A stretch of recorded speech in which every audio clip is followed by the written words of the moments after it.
Picture a world where every app you ever use communicates instantly without you ever lifting a finger. And that is exactly what I'm going to show you how to do today in Make.com. In this video, I'm going to combine webhooks, instant triggers, and another secret sauce that will make triggering webhooks from Make.com, having data communicated to the right apps at the right time instantly, a piece of cake.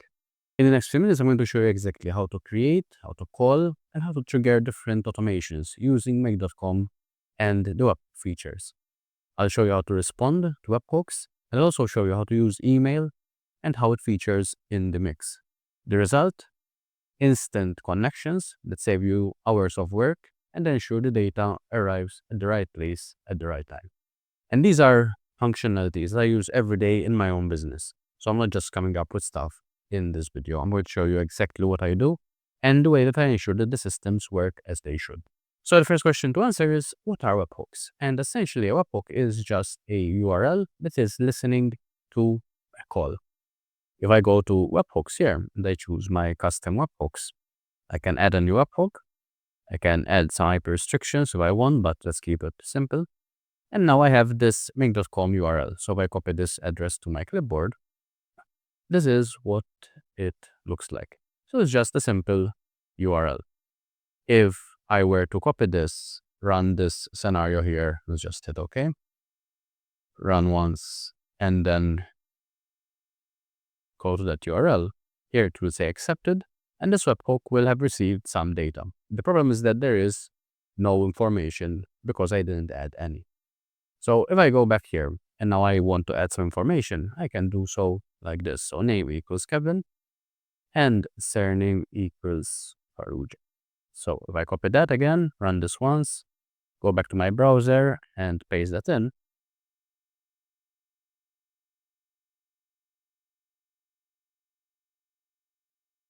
This now got my webhook information. So name equals Kevin, surname equals Farouja. So as you can see, by adding this question mark and then the different parameters that I want, I can include different information to send to this webhook. So I can add as many parameters as I want. So I can also add a new one here and say, I don't know, country equals Moldova. So obviously this needs to be on the same line. If I copy that, run the webhook once and go back here, paste, enter, and now I get the 3 pieces of information. So that is how you call a specific webhook. Now, let's put that here. You might be thinking, why are webhooks useful? The thing is that many webhook or many scenarios in Make.com do not have this lightning bolt right here, but they have something different. So let's go to Google Sheets, add a row, for example, or let's watch a new row. You will see if I drag this over, this will change to a clock, which is good if you want to run this every so often. However, with webhooks, the main advantage is that the data will get processed as soon as it arrives. This is exactly what the lightning bolt indicates. It will happen immediately, and that is a great thing, because in many situations, you want these webhooks to start specific triggers. Obviously, everything you add after this webhook, whatever that might be, will happen once that webhook gets triggered. So if I have a complex automation right here involving many different things, then they will get triggered once this webhook becomes triggered. So that is why a webhook is super useful and why it's very handy to use in very specific situations. Now, we have our webhook. We discussed how to call a webhook. The thing is that usually you're not going to go to a browser, paste in your URL, and hit enter. It kind of defeats the whole purpose. But at the same time, it is what is actually happening whenever a webhook is triggered. To make this more clear, though, let's save the changes here. And what I'm going to do is create another scenario in Make.com. So test, create, and now I have a new scenario right here. So let's call this 1. And let's call this 2. I'm going to move this here. So I have 1, which has the webhook, and I have 2, which is empty right now. Now let's say that here in the scenario, I have a few things happening. So there's one module, another module, another module, and then eventually I want to call this mail.com scenario, and I want to pass different pieces of information. This is exactly what I can do using the HTTP module. So I can make a request here. I'm going to grab the URL again. So this is going to be the URL I paste in here. And I can pass different parameters, either using the method I showed earlier, using the question mark, name equals X, and surname equals Y, and country equals Z. Or I can also add the query strings right here. So instead of having this all jumbled up here, I can add it here. So name, surname, and country. I'm gonna remove this. And what I'm gonna do also is add a set multiple variables module. So I'm going to put that here, connect it, and I want to pass different values, which can easily be changed here. So name equals Kevin, surname Perugia, and country Malta. Now I'm going to get the values. Let me just refresh this.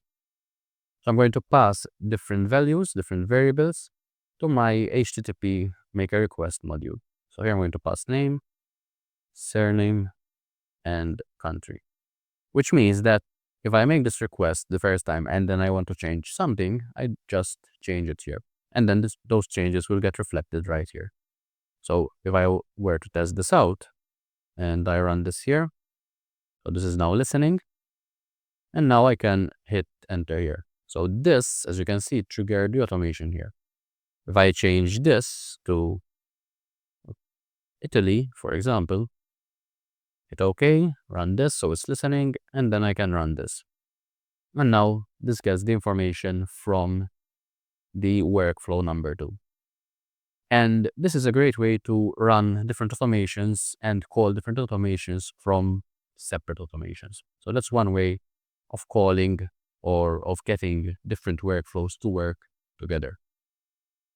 Now, let's say that we make the call here. And the thing is that we want this number 1 automation to respond back with something. So if you noticed, when I was here, I got this message accepted. This can be defined to something different. And to do that, we go to Webhook response, and now we can say something different. So let's say all is good here as a response.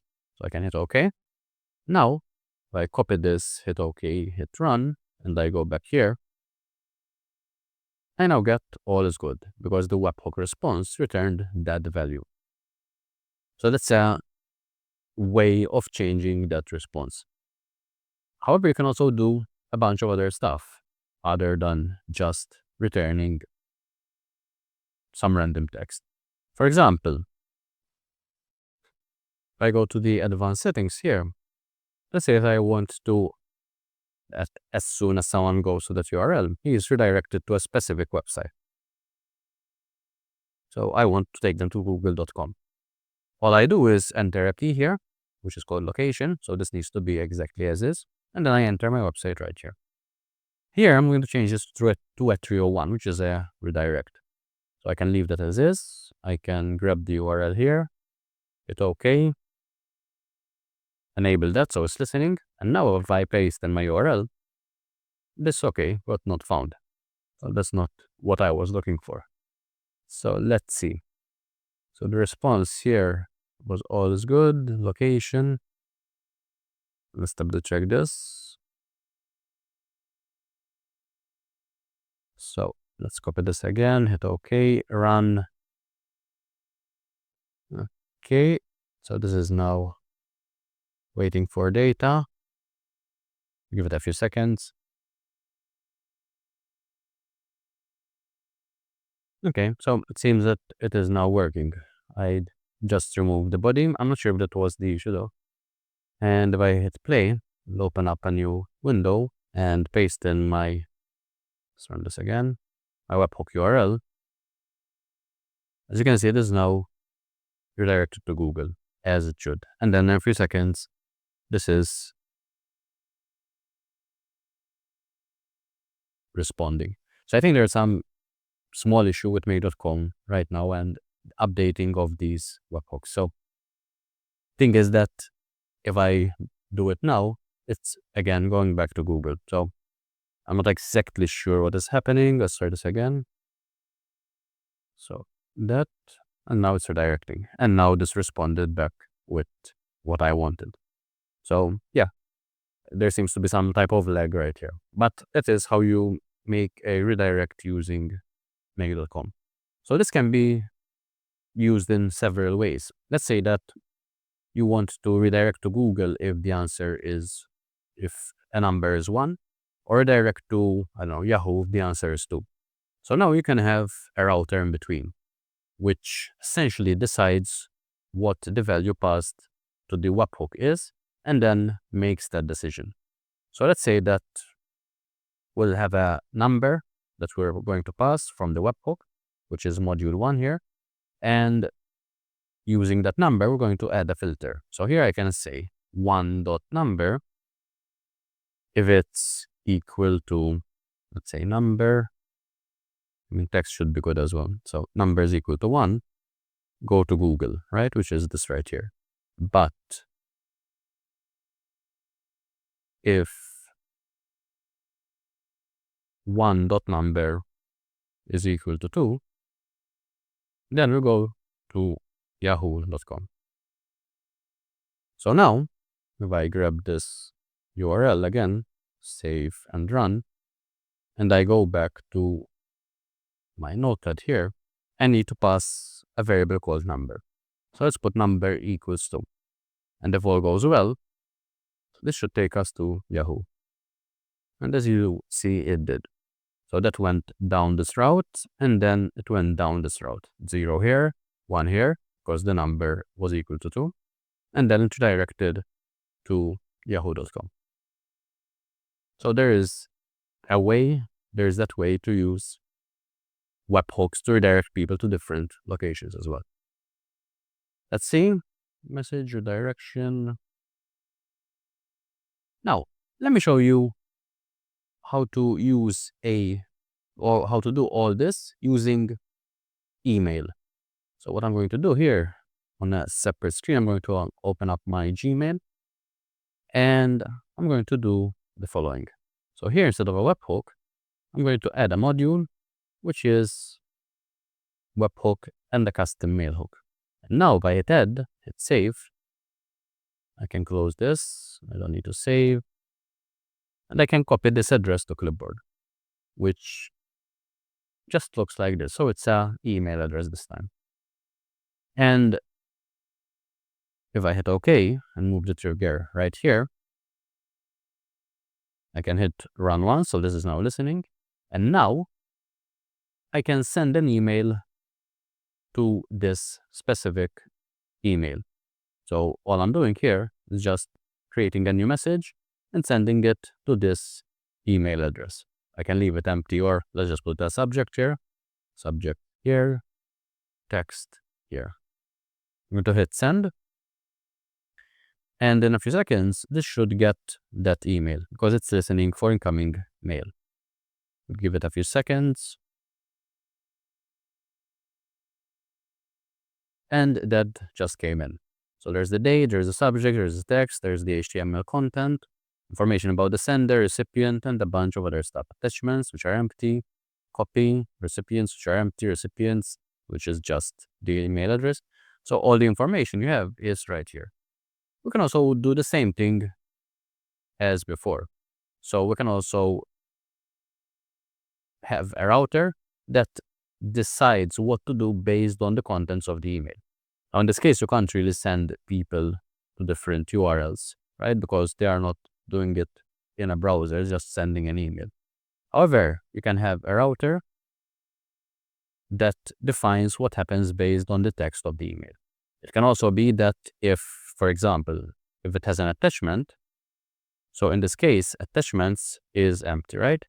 So you can say if attachments exist, then do something, maybe store them in our table. If attachments